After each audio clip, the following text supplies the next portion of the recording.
A strict teacher accused a quiet 12-year-old boy of cheating on his math test until he solved every problem live, with answers that stunned the entire school board. Keon Reddick didn't say much, and he never had to. He wasn't the kind of kid who needed attention to prove his worth. He let his actions talk for him, and more often than not, they spoke louder than any classroom noise. He was 12, tall for his age, slim-built, always wearing a navy blue hoodie his grandma had stitched his initials into. While others in his 6th grade class at McKinley Middle School in Toledo, Ohio, were still stumbling through long division, Keon was casually sketching out algebraic expressions in the margins of his notebook, for fun. His classmates noticed, even if they didn't always understand him. "Yo, Keon, you finished the quiz already?" one boy whispered during 3rd period. Keon nodded slightly, eyes still on the worksheet in front of him. "How?" Keon just shrugged. "I like numbers," he whispered back. Every teacher he had since 3rd grade quietly acknowledged he was different, but not in a way that ever caused trouble. He was helpful, focused, respectful, the kind of student a teacher usually felt lucky to have. Except Mrs. Judith Penmar. She taught math with clipped sentences, tight schedules, and colder eyes. She'd been at McKinley for nearly 20 years, known for her structure and strictness. To her, gifted wasn't real unless the district labeled it. And in her view, Keon wasn't labeled, just suspiciously advanced. Whenever Keon raised his hand, especially during lessons, she either skipped him or called on someone else. If he offered an answer without being asked, she'd say, "Let's hear from someone else this time." No smile. No nod. No warmth. Still, Keon didn't complain. He stayed after class when classmates asked for help. He explained math in ways they could finally understand, breaking it down with patience that felt beyond his years. One afternoon, Keon stayed behind to help Juliana Rivera, a classmate struggling with fractions. Mrs. Penmar was still at her desk. "Okay," Keon said softly, pointing at her worksheet. "You just flip the second number and multiply." "Like this?" Juliana asked, nervous. "Exactly. You got it." Mrs. Penmar glanced up, then back down at her computer. Expression unreadable. The next day, Keon handed in a homework assignment that involved solving word problems that even some teachers might have had to double-check. He used a shortcut he had picked up from a YouTube video on mental math strategies. He had learned it, practiced it, and now applied it like second nature. Mrs. Penmar marked the paper, paused halfway through, and held it up. "Keon," she said across the room. "Did you do this yourself?" He looked at her, confused. "Yes." She pressed her lips together. "Where did you learn this method?" "I watched a video. Then I tried it a few times at home." She stared at him, and something in her expression shifted. Doubt, discomfort, maybe even annoyance. After class, she didn't say goodbye, didn't say anything, but Keon wasn't focused on her. He went home that night and pulled out his math workbook. Headphones on, scribbling in the margins like always. He wasn't trying to impress anyone. He just loved the way numbers worked, how everything had an answer, how the rules made sense even when people didn't. The other teachers at McKinley, his English teacher, his science teacher, even the janitor, often smiled when he passed in the hallway. He wasn't loud or flashy, but there was something about his calm that left an impression. Still, math was where he belonged, and unfortunately, that meant he was stuck in Mrs. Penmar's classroom. The school year went on. Keon's scores stayed high, but every time a test came back perfect, or close to it, Mrs. Penmar's face stayed blank. No praise, no acknowledgement. And then came the day that changed everything. It was the results of the district-wide advanced math placement exam. A grueling test designed for 8th graders and given to the top 6th graders across Toledo. Keon didn't just do well. He aced it. 100 out of 100. And while most teachers would have been celebrating a rare talent, Mrs. Penmar's reaction was different. She didn't smile. She didn't say, "Well done." She got up, paper in hand, and walked straight out of the room. But what began as subtle tension would soon spiral into something no one saw coming. Mrs. Penmar didn't go to the break room. She didn't stop to make a copy or use the restroom like she usually did after class. She went straight to Principal Leonard Gossett's office, holding Keon's test like it was contraband. Leonard was mid-bite into a peanut butter protein bar when she barged in. He blinked, startled. "Judith?" he asked. "Everything okay?" She closed the door behind her, slowly and firmly, like she wanted no one else to hear. "I need to talk to you about Keon Reddick." He set the bar down. "He okay?" That's exactly the question. She slid the paper across the desk. "He scored a 100 on the advanced math exam." Leonard raised an eyebrow. "That's incredible. I didn't even know he was being tested for it." "He wasn't supposed to be. He got in as an alternate after one of the other kids dropped out." She folded her arms. "But this score, this is too clean. No hesitation. Every single step accounted for, just like the answer key. Are you saying he cheated?" She didn't answer right away. Her eyes stayed locked on Leonard. "I'm saying it's suspicious. The methods he used aren't even ones we've covered in class. It's like someone coached him." Leonard looked at the paper again, scanning the precise handwriting, the neat layout, the final answers circled. "You know we had a district proctor in the room during the test. He could have memorized it, or had access to the questions beforehand. I just think we need to look into it."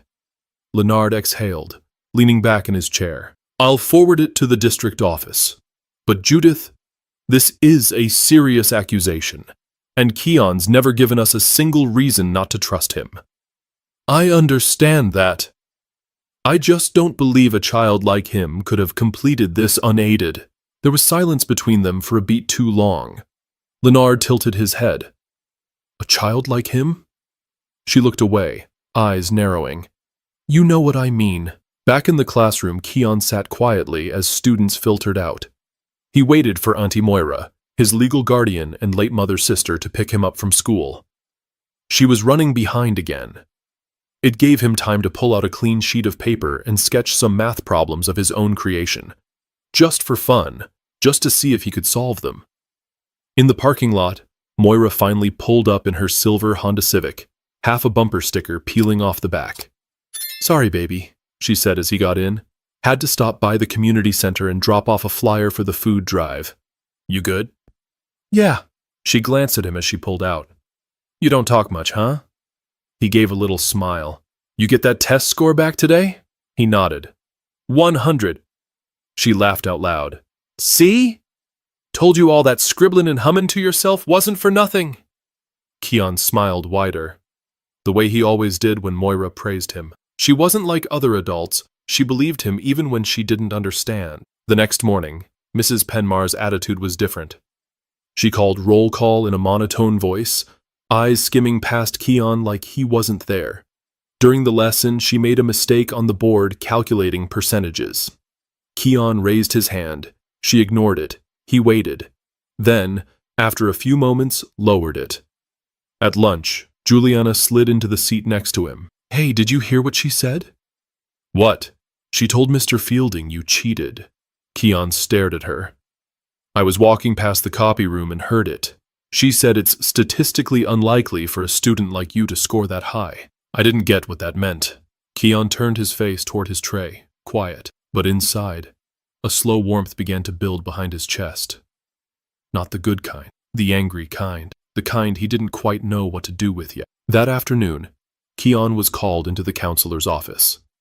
A woman he'd never met before was seated across from the school's guidance counselor. "Keon," she said kindly, "my name is Dr. Cheryl Maynard, and I work with the district's academic integrity team." He nodded. "We just want to ask you a few questions about the math test you took last week. Is that all right?" He hesitated. "Did I do something wrong?" No. She smiled. "Not necessarily. We just want to understand more about how you approach the test." He looked down at his hands. "I just solved the problems." "And how did you learn the methods you used?" "Sometimes I watch math videos online. I pause them and try the problems myself." Dr. Maynard looked over at the counselor, then back at him. "Do you mind taking a similar test again? Same difficulty level, but just you, me, and a timer." Keon's jaw tightened. "Okay." But before anyone could decide what to believe, the district made a move that would raise the stakes even higher. The room was colder than usual. Not freezing, but enough that Keon noticed and kept his hoodie sleeves tugged down to his wrists.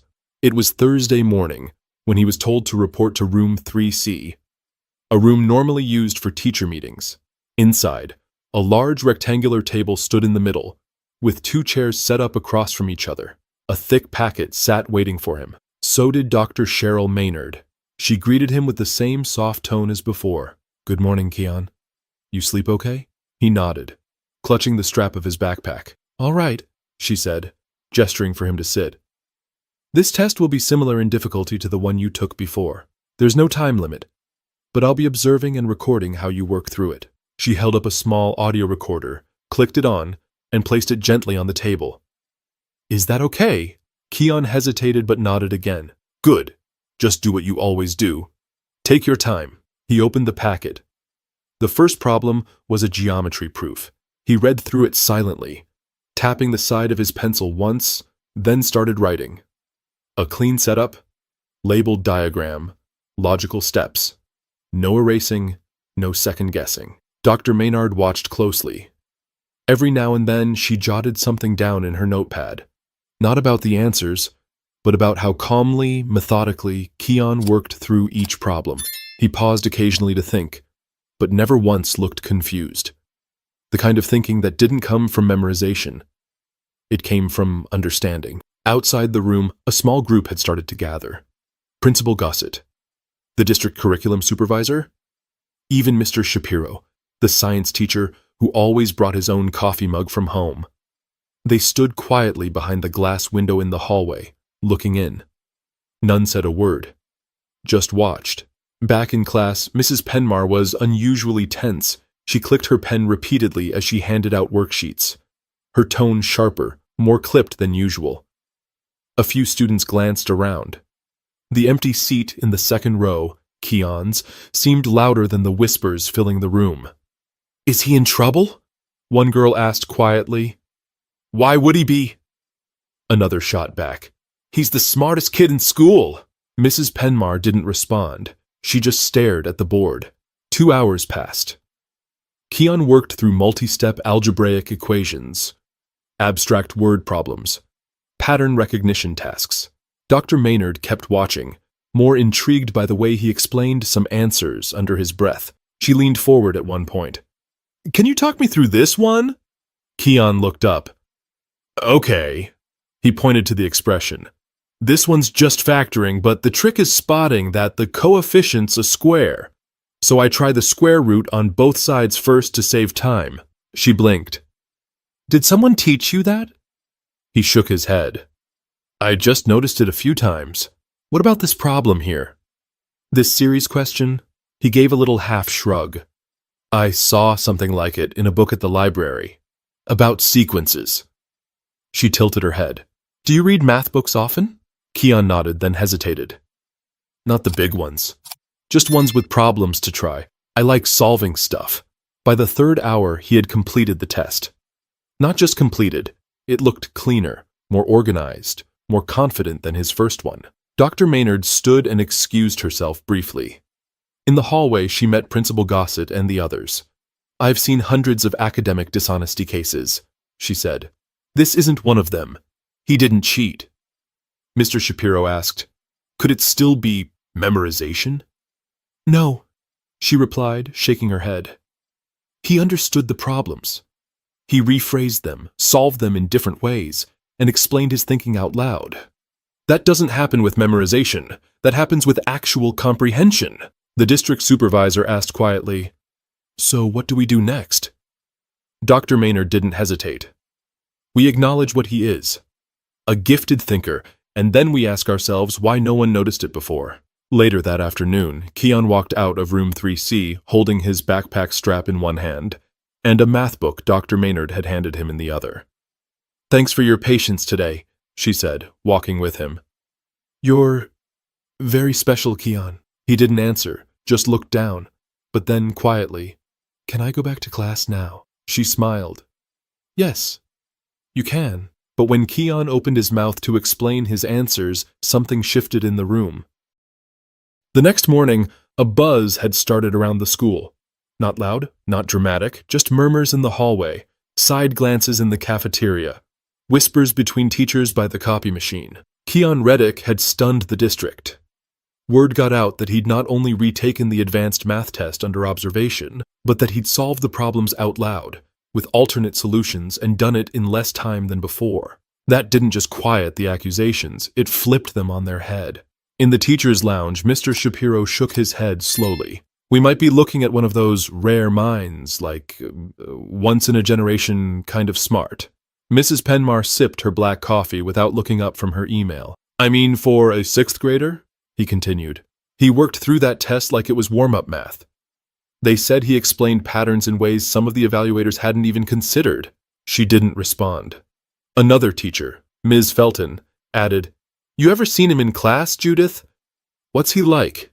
Penmar looked up briefly. Quiet. Felton tilted her head. Quiet. But bright? He's bright.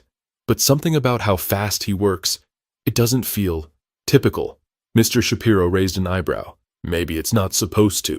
Back in the classroom, Keon sat in his usual seat, solving a challenge problem on the board with chalk in hand. Mrs. Penmar had assigned it as extra credit, something she didn't often do.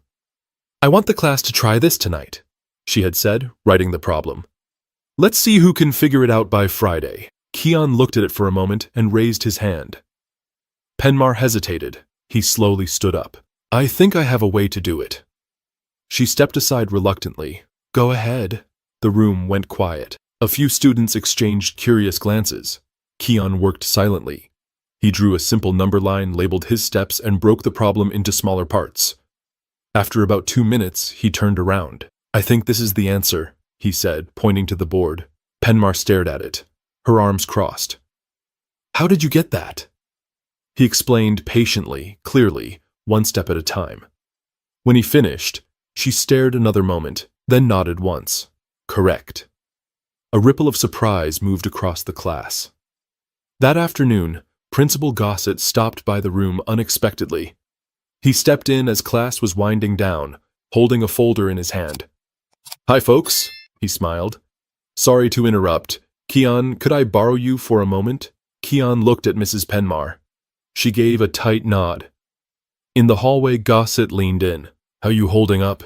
Keon shrugged. I want to let you know we're inviting a few students to participate in a math enrichment session at the district office next week. They want you to be there. Keon blinked.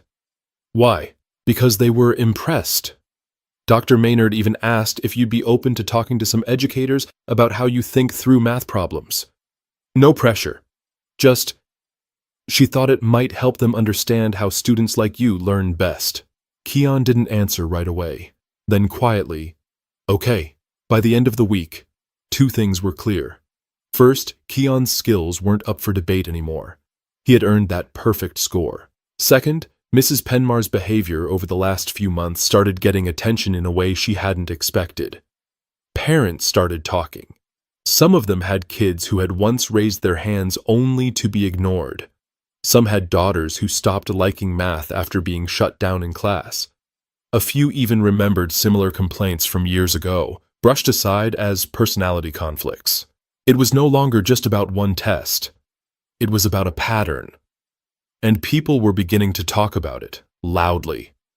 But what happened after the test would shake the school's foundation. When Keon's story reached the district office, it didn't stop with admiration. It stirred something deeper.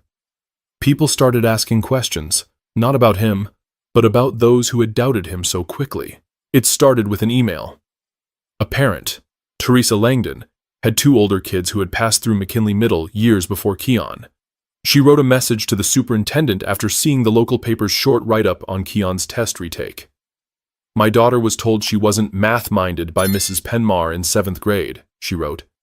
She's now on the dean's list in college, studying engineering. I let it go back then, but after reading what happened to Keon, I can't stay silent anymore. That email was forwarded to the school board. Within days, more emails followed. Stories, names, time-stamped report card comments, all centered around the same teacher, Mrs. Judith Penmar. One parent wrote, "My son was regularly told to slow down in math, even when he finished early.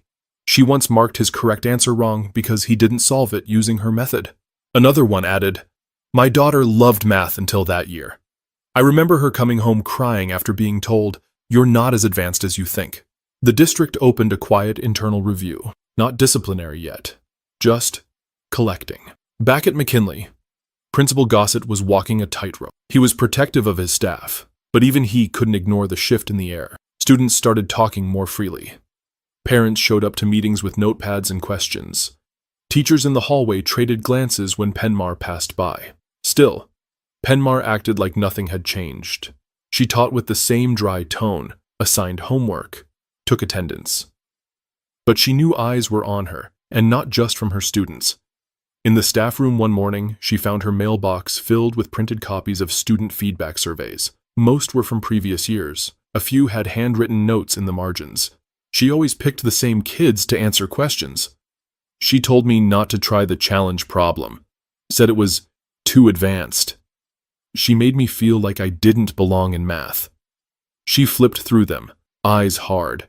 Her face didn't change, but she placed the stack back in the box without a word.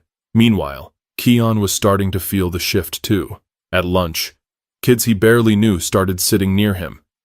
Not to bother him, but just to be around. A couple of them asked for help on assignments. Others just asked what kind of books he liked reading. One kid, Terrence, leaned over and whispered, "My cousin goes to another school and said you're the kid who beat the high school math test." Keon blinked. "It wasn't the high school one." "Still," Terrence said, "you're like a genius or something, huh?" Keon shook his head, smiling softly. "I just like solving stuff." That week, the school board called in Principal Gossett for a private meeting. The room was quiet. Papers in folders, names typed in spreadsheets. The superintendent, Dr. Leland Price, spoke first. "We've received a number of complaints, some from recent years, others going back more than a decade. It appears Mrs. Penmar's classroom has been a consistent source of concern." Gossett stayed calm. "I can't speak to all of those, but I've never seen outright misconduct." "You've seen the evaluations?" "Yes," Gossett replied, "but those are mostly surface level." Dr. Price nodded. "We want to request a formal observation from an outside instructional specialist." "Understood." They paused. Then one board member leaned forward. "We're not just talking about one student anymore. This is about how many students like Keon might have been pushed aside.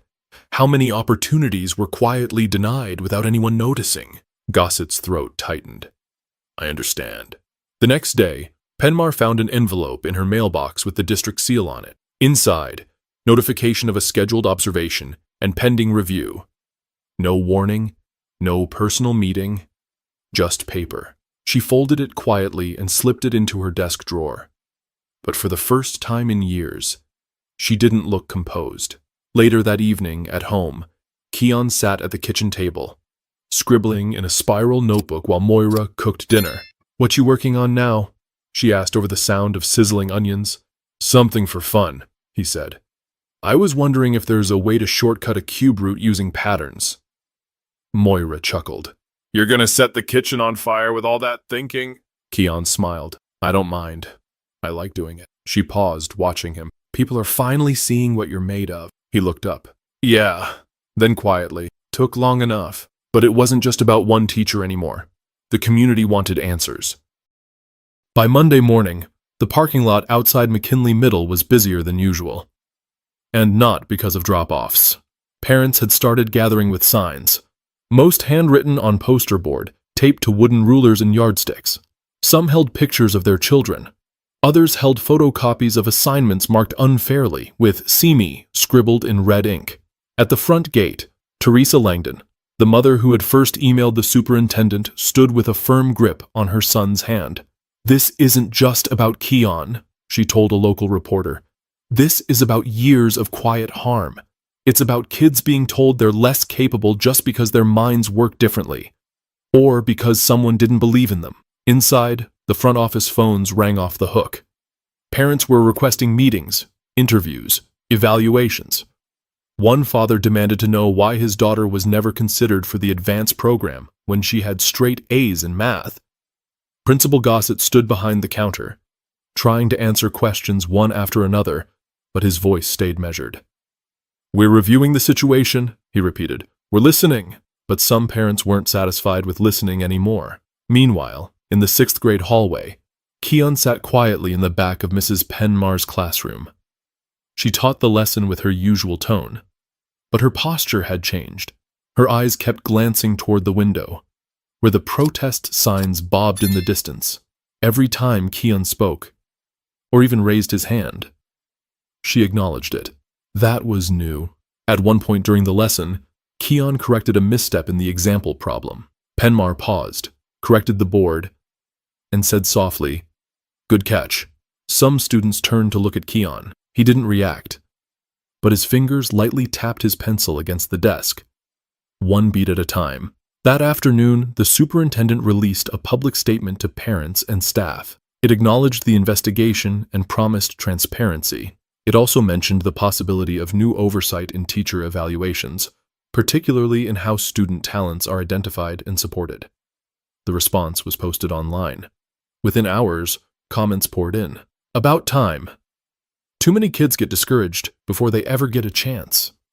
We stand with Keon." Some pushed back, saying teachers were being unfairly blamed, that Penmar had always followed the rules, but others remembered, and they kept writing. 2 days later, the school held an open forum in the gym. Folded metal chairs lined the floor. A table with district staff sat at the front. Parents filled the rows. Some stood in the back. Principal Gossett took the microphone first. "We're here to listen. We're not here to point fingers, but we are here to reflect and to grow." Then came the public comment period. One by one, parents walked to the mic, some nervous, some angry, some calm but deeply emotional. "I almost pulled my daughter out of this school last year because she came home crying every day from math class. My son stopped raising his hand, not because he didn't know the answer, but because he got tired of being looked at like he didn't belong. Every child deserves to be believed." Then came Moira Reddick. She walked to the mic, paused, and spoke slowly. "My nephew Keon didn't ask for any of this. He just wanted to do his math, help his classmates, and go home. But he was doubted, questioned, and made to feel small, and he still didn't fight back. He just kept doing the work. That's strength. But not every kid can do that. Some give up. Some stop believing in themselves." The room fell quiet. Later that evening, Mrs. Penmar sat at her desk, staring at the glowing screen of her laptop. An email from the district HR office waited in her inbox. Subject: pending review and temporary leave notification. She didn't open it right away. She didn't have to. She knew what it meant. Her eyes drifted to the side of the classroom, to the posters she had hung years ago. One of them read, "Math is logic, not emotion." But the room felt different now, like the weight of every unchecked bias she had carried was finally visible, written in invisible ink on the walls. But the person who stayed quiet the longest finally stood up to speak. Friday morning at McKinley Middle came with a strange kind of quiet. Not the nervous kind, not the kind that makes people whisper, but a stillness that said something important was about to happen. Keon sat in the front row of the school auditorium, legs crossed, palms flat on his lap. He wore a plain button-down shirt, slightly wrinkled at the sleeves. Moira had tried to iron it the night before, but Keon told her it didn't matter. "I'm just talking," he had said. But it wasn't just talking. The superintendent, Dr. Leland Price, had invited Keon to speak at the end of the district's Equity in Education Forum. Principals, teachers, and board members from across Lucas County were in attendance. So were a few news reporters. No cameras, just notebooks, just ears. When they called his name, Keon stood slowly and walked to the podium. There was a mic, but he didn't adjust it. He didn't fidget. He looked out at a room filled with adults, some of whom had doubted him, some who had defended him, and some who still didn't quite know what to think. Then he spoke. "I don't really like talking in front of people," he began. "I like numbers. I like solving problems. Not just math problems, any problem. A few quiet chuckles. Keon didn't smile, but he felt them. I'm not mad that people didn't believe me. Not really, I'm used to that. But I am tired of feeling like I have to be twice as perfect just to be seen as normal. The room went still again. When I took that test, I didn't cheat. I just solved it, like I always do. And when they asked me to do it again, I did. Not because I needed to prove anything, but because I didn't want the next kid to go through this. He paused and looked down at his shoes. Some kids don't raise their hand anymore. Not because they're lazy, but because someone already decided they weren't worth calling on. I see it. I've seen it since 4th grade. He looked up again. I don't want an apology. I want teachers who believe in kids before they judge them. I want classrooms where quiet kids still get heard. I want every kid who thinks different to be treated like they belong here. He stepped away from the mic. No dramatic exit, just a small nod to the superintendent as he walked back to his seat. The applause didn't come right away, but when it did, it started softly, then louder. And then everyone stood. After the event, Keon was approached by teachers and administrators from 3 different schools. Would you mind if I emailed you some questions? You think we could invite you to talk with our faculty? You're remarkable, young man. Keon said okay to most of them. Not because he wanted the attention, but because he thought maybe, just maybe, it could help. That night, Moira let him stay up past his bedtime. They sat on the couch watching old game shows, sharing a bowl of microwave popcorn. Proud of you, baby, she said, ruffling his hair. I was nervous, he said. Didn't show. Then a pause. You think they'll really change? He asked. Moira leaned back, her expression thoughtful. Some will. Some won't. But you planted something today, and that's more than most people get to do in a whole lifetime. Meanwhile, back at the school board office, Dr. Price held the transcript of Keon's speech in his hands. He had already read it twice. This time, he underlined one sentence in pen. I want classrooms where quiet kids still get heard. He circled it, then picked up his phone. Let's add a new item to next week's agenda, he told his assistant. We need to talk about teacher development, specifically around how we identify and support non-traditional learners. But even after the applause faded, the hardest question remained. What now? The following week, Mrs. Penmar's classroom sat empty. A printed notice on the door read, Class temporarily reassigned to room 2B. No explanations, no names, just a quiet reshuffling of furniture, students, and questions. Word spread quickly. She'd been placed on administrative leave pending the district's final review. Some students asked where she went, others didn't. For Keon, the change felt strange, not satisfying, not exactly sad, just different. He now had Mr. Kelly, a younger substitute teacher with rolled-up sleeves and energy that bounced from wall to wall. He didn't pretend to know everything, and he asked students how they would approach problems. During his first class, he pointed to Keon and said, I heard you've got a head for numbers. Want to help me explain this? Keon had nodded, and did. Outside of math class, things were shifting too. The school launched a new enrichment program called Think Different, aimed at identifying quiet or overlooked talents in students. It wasn't a full-blown gifted track, but it was a start, inviting students who'd shown promise, effort, or curiosity into a space that encouraged more complex thinking. Keon was part of the pilot group, so were Juliana, Terrence, and a handful of others who'd never been flagged before. Each week, they'd meet for an hour in the library and work on logic puzzles, math challenges, even storytelling exercises that required pattern recognition. One day, Juliana leaned over and whispered, It's kinda cool being one of the smart kids now. Keon grinned. You always were. Meanwhile, the school board completed its review of Mrs. Penmar. The final report wasn't made public, but summaries were shared with staff. Years of rigid instruction, numerous patterns of exclusion, especially with students who didn't fit her model of what a strong math student looked like. She quietly resigned 2 weeks later. No farewell speech, no send-off, just an email confirming her departure. Some teachers felt conflicted. Others admitted they'd seen signs for years but didn't know what to do about them. Miss Felton said it best in the staff meeting that followed. We can't keep confusing silence for success. Just because a classroom is orderly doesn't mean it's healthy. Keon never talked much about what happened. He went to school, did his work, helped others when they asked.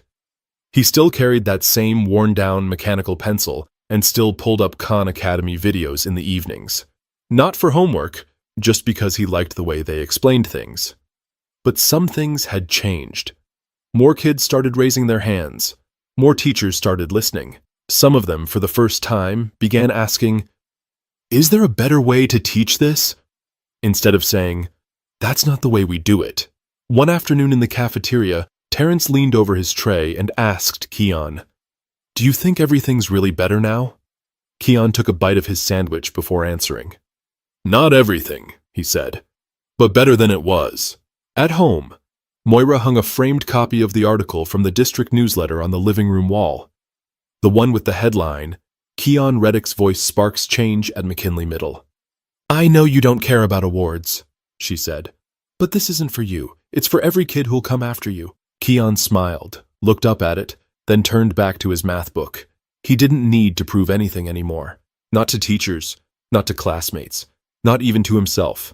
He just wanted to keep learning, and now, finally, no one was standing in his way. So what changed? A flawed teacher stepped down. A broken system got a crack in its armor.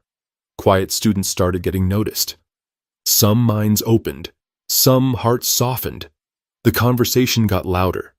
And what didn't? Keon didn't become a celebrity. He didn't win a medal or go viral. He stayed the same thoughtful, brilliant boy who loved solving things.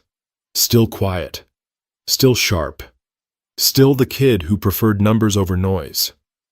Every kid deserves to be seen for who they are, not who someone expects them to be. And sometimes, all it takes is one voice to remind a whole room how much we've been ignoring. If this story moved you, share it with someone who needs to hear it. And if you believe in stories that make a difference, don't forget to subscribe.